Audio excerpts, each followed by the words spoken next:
മറ്റാർക്കും കിട്ടാത്തൊരു പ്രിവിലേജാണ് ജാസ്മിന് കിട്ടിയേക്കുന്നത്. അതായത് രാവിലെ തന്നെ ചൂളമടിച്ച് വേക്കപ്പ് സോങ് ഇല്ലേ, ആ സോങ്ങിലെ ചൂളമടിച്ചെന്ന് പറഞ്ഞ് പാട്ടും പാടി ഡാൻസ് കളിച്ചുകൊണ്ടിരിക്കുന്ന സമയത്ത് ഗേറ്റ് തുറന്ന് വാപ്പയും ഉമ്മയും ജാസ്മിൻ്റെ വരുന്നു. കയ്യിലൊരു പാണ്ടയുടെ ബൊമ്മയുണ്ട്.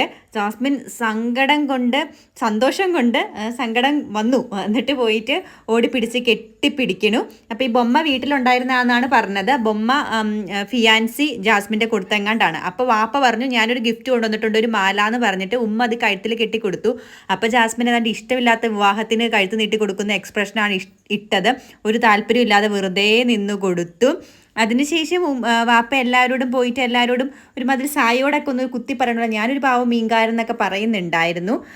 പിന്നെ റൂമിൽ ചെന്നിരുന്നിട്ട് പീപ്പിൾസ് റൂമിലാണ് ഇരുന്നത്. അവിടെ ചെന്നിട്ട് ജാസ്മിൻ്റെ കഴുത്തിൽ നിന്ന് ഇതിനി മോൾക്ക് വേണ്ടാന്ന് പറഞ്ഞ ആ മാല ഊരുമ്പോൾ ജാസ്മിൻ പറയുന്നുണ്ട്, അയ്യോ ഊരല്ലേ, എനിക്ക് ധൈര്യമാണ്. അപ്പോൾ ധൈര്യം ഞങ്ങളില്ലേ നിൻ്റെ കൂടെ, നിനക്ക് എന്തിനാണ്, ഇതിൻ്റെ ഒരു ആവശ്യമില്ല, വേറെ ഒന്നും പേടിക്കാനില്ല. ഫിയാൻസി അതായത് അഫ്സൽ എന്ന് പേര് പറഞ്ഞു കേട്ടോ ജാസ്മിൻ്റെ പാപ്പ. അഫ്സലും ദിയാസനയും കൂടെയാണ് ഇട്ട് ഞങ്ങളെ എയർപോർട്ടിൽ വിട്ടത്, വേറെ ഒരു കാര്യവും പേടിക്കേണ്ട. അപ്പോൾ സായി പറഞ്ഞതോ എന്ന് ജാസ്മിൻ ചോദിക്കുന്നുണ്ട്.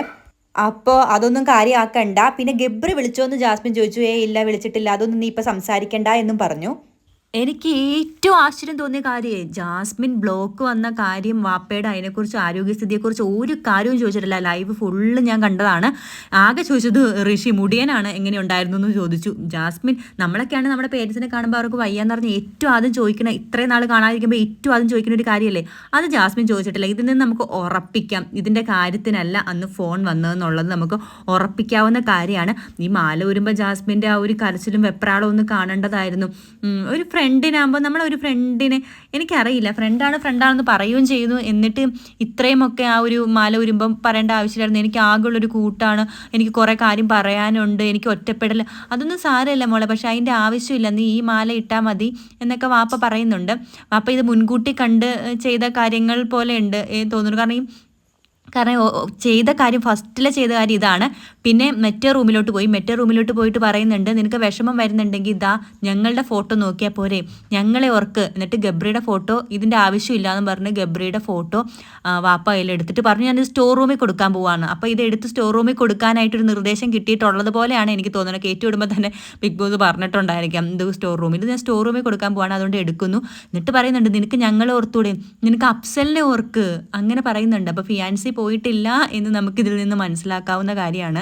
നിനക്ക് വിഷമം വരുമ്പോൾ എന്നെ ഓർത്തൂടെ, ഞങ്ങളെ ഓർക്ക്, പൊന്നൂനെ ഓർക്ക്, വാപ്പയെ ഓർക്ക് എന്നൊക്കെ ഉമ്മ പറയുമ്പോൾ ജാസ്മിൻ പറയുന്നുണ്ട്, ഉമ്മ നിങ്ങളല്ലേ, ഞാൻ ഇവിടെ അകത്തല്ലേ, നിങ്ങളൊക്കെ പുറത്തല്ലേ. അപ്പോൾ ഉമ്മ പറയുന്നുണ്ട് അതിന് എല്ലാവരും പുറത്തല്ലേ, അതായത് ഗബ്രി ഔട്ടായല്ലോ, പിന്നെ പുറത്തായ ഒരാളുടെ ഫോട്ടോ എന്നെ വെച്ചുകൊണ്ടിരിക്കണേന്നാണ് ഉമ്മ, എന്നെ എല്ലാവരും ഒറ്റപ്പെടുത്തി ഉമ്മ. ഇപ്പം എനിക്ക് ആകെ ഇവിടെ ഉണ്ടായിരുന്ന കൂട്ട് ഇവനായിരുന്നു. ഉമ്മ കണ്ടല്ലേ, എനിക്കൊരു കൂട്ട്, അതിൻ്റെ ഒരു ഫോട്ടോ വെക്കണേ എന്തിനാ. അപ്പോൾ ഉമ്മ പറയുന്നുണ്ട് നിനക്ക് പുറത്തൊരു ജീവിതമുണ്ട്, ഗെയിമിനെ ഗെയിമായിട്ട് കാണണം എന്നൊക്കെ. എന്നിട്ടും ജാസ്മിൻ അത് അക്സെപ്റ്റ് ചെയ്യണില്ല. എനിക്ക് മനസ്സിലാവുള്ള കുറേ പേര് എന്നിട്ടും ജാസ്മിൻ്റെ ആ ഒരു ആക്ടിനെ ആഗ്രഹിക്കുന്നുണ്ട്. ജാസ്മിൻ ആർമി അവരോട് തന്നെ ഞാൻ ചോദിക്കട്ടെ, നമ്മളൊക്കെ ഏത് ഫ്രണ്ട്സിൻ്റെ ഫോട്ടോയാണ് ഇങ്ങനെ വെച്ചുകൊണ്ടിരിക്കുന്നത്? ഫ്രണ്ട്സാണെന്നും പറയുന്നു, ഫോട്ടോ വെച്ചിട്ട് അയ്യോ എനിക്ക് നീ ഇല്ലാതെ പറ്റില്ല, ഇന്നത്തെ കാര്യങ്ങൾ വിശേഷങ്ങൾ മൊത്തം പറയുന്നു, ഇരുന്ന് കരയുന്നു. അങ്ങനെ ഇതിപ്പോൾ ഒരു ഗെയിമല്ലേ, പുറത്തിറങ്ങുമ്പോൾ ഫ്രണ്ടിനെ കാണാലോ എന്നല്ലേ വിചാരിക്കുള്ളൂ. അപ്പോൾ ഫിയാൻസിയുടെയോ അല്ലെങ്കിൽ പോട്ടെ വാപ്പയുടെ ഉമ്മയുടെ ഫോട്ടോ നോക്കി അങ്ങനെ കരയണമെങ്കിൽ ഒരു അർത്ഥം ഉണ്ടായിരുന്നു. പിന്നെ ജാസ്മിൻ്റെ വാപ്പ എല്ലാവരോടും മിണ്ടിയ കൂട്ടത്തിൽ സോഷ്യൽ മീഡിയയിൽ അപ്സരയും ജാസ്മിനും തമ്മിൽ അടിയായി. ജാസ്മിൻ പുറത്തുനിന്നുള്ള വാർത്തയെക്കുറിച്ച് പറഞ്ഞു. അത് കേട്ടിട്ട് ബിഗ് ബോസ് കൺഫെഷൻ റൂമിലോട്ട് വിളിപ്പിച്ചു. പുറത്തെ കാര്യങ്ങൾ പറയരുത് എന്നറിയില്ലേ ജാഫർ, സോഷ്യൽ മീഡിയയിലെ കാര്യമാണ് നിങ്ങളിപ്പോൾ പറഞ്ഞതെന്ന് പറഞ്ഞിട്ട് ഒന്ന് ചെറിയ നൈസായിട്ടൊന്ന് പേടിപ്പിച്ചു വിട്ടു. ഗബ്രിയുടെ മാലയും ഫോട്ടോയും അവിടെ വെച്ചേക്കാൻ പറഞ്ഞു കേട്ടോ കൺഫെഷൻ റൂമിൽ ബിഗ് ബോസ്. പിന്നെ സ്റ്റാച്യു ഗെയിം ആയിരുന്നു, റെസ്മിനോട് എല്ലാവരും സ്റ്റാച്യു ആക്കാൻ പറഞ്ഞു. അങ്ങനെ നല്ല രസം ഉണ്ടായിരുന്നു കേട്ടോ. ആ ഗെയിം കളിച്ചുകൊണ്ടിരുന്നപ്പം ജിൻഡോയുടെ മുടിയാണെങ്കിൽ അപ്സര കെട്ടിക്കൊടുത്തു ജിൻഡോനെ സ്റ്റാച്യു പറഞ്ഞ സമയത്ത്. ഇതിലും ഈ ഒരു സമയത്ത് മാത്രം ഇപ്പോൾ എപ്പിസോഡിൽ ജിൻഡോനെ കാണിക്കലേ കുറവാണ്. ലൈവിലുണ്ടായിരുന്നു കേട്ടോ, പക്ഷേ എന്താ പറയണ്ടേ, ലൈവിലുണ്ടായിരുന്നു, എപ്പിസോഡ് കുറവേ ഉള്ളൂ. പിന്നെ ബിഗ് ബോസ് റസ്മിനെ സ്റ്റാച്ചു ആക്കി. അപ്പോൾ റസ്മിൻ്റെ വീട്ടുകാർ വന്നു, അപ്പോൾ എല്ലാവരും കൂടി റസ്മിനെ എടുത്തുകൊണ്ട് പോയത് കാണാൻ നല്ല രസമുണ്ടായിരുന്നു. റസ്മിൻ്റെ ഉമ്മയും അനിയനാണ് വന്നത്. അപ്പോൾ ഉമ്മ അനിയനും റസ്മിനോട് പറഞ്ഞത് എന്താണെന്ന് വെച്ചാൽ ആദ്യത്തെ ഒരു 1 മന്തൊക്കെ ഭയങ്കര ആക്റ്റീവായിരുന്നു റസ്മിൻ. പിന്നെ ഫ്രണ്ട്ഷിപ്പിൻ്റെ പേരിൽ റസ്മിൻ പുറകോട്ട് പോയി. ഫ്രണ്ട്ഷിപ്പൊക്കെ വീട് അത് പുറത്ത് വന്നിട്ടല്ലേ, ഇത് ഗെയിമിനല്ലേ നമ്മൾ വന്നത്, ഗെയിം കളിക്കാനല്ലേ വന്നത്, അത് ശ്രദ്ധിക്കാനൊക്കെ ആയിട്ട് ഉമ്മയും അനിയനൊക്കെ പറഞ്ഞു കൊടുക്കുന്നുണ്ട് കേട്ടോ. അപ്പോൾ മോളെ എന്ന് വിളിച്ചിട്ടാണ് അനിയൻ സംസാരിക്കുന്നത്. സംസാരിക്കുന്നത് റസ്മിൻ. അത് നല്ല രസമുണ്ടായിരുന്നു കേട്ടോ അത് കാണാനായിട്ട് കേൾക്കാനായിട്ട്. പണപ്പെട്ടി എടുത്തിട്ട് വരണോന്നൊക്കെ റസ്മിൻ ചോദിക്കണ്ടായിരുന്നു. നീ ഇവിടെ ഗെയിം കളിക്കാനല്ലേ വന്നത്, അത് കളിക്കാനായിട്ട് അനിയൻ പറഞ്ഞു. പക്ഷേ അതുവരെ പോവില്ല റസ്മിൻ തോന്നുന്നു. ഈ വീക്ക് മറ്റേ ഡേഞ്ചർ സോണിലാണ്, ഔട്ടാവാനുള്ള ചാൻസ് ഉണ്ട്.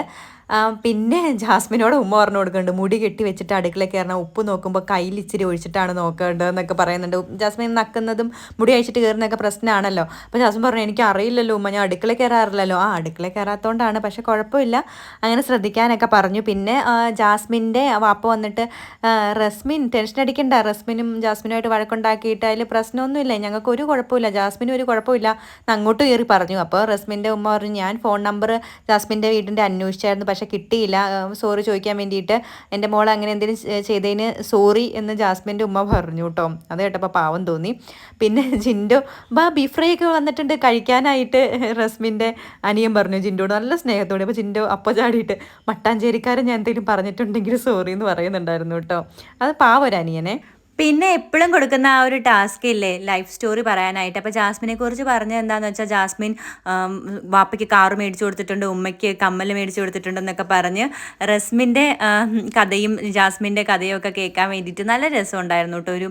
കാരണം കുടുംബം നോക്കുന്ന പെൺകുട്ടികളുടെ കഥ, എപ്പോഴും കുടുംബം നോക്കുന്ന ആൺകുട്ടികളാണെന്നുള്ള ഒരു ഇത് മാറ്റിക്കൊണ്ട്, അപ്പോൾ ജാസ്മിൻ്റെ ഉപ്പയാണെങ്കിലും പറഞ്ഞു ജാസ്മിൻ്റെ ഉപ്പയുടെ കുറേ കടങ്ങളെല്ലാം വീട്ടിൽ ഇത് മോളാണ്.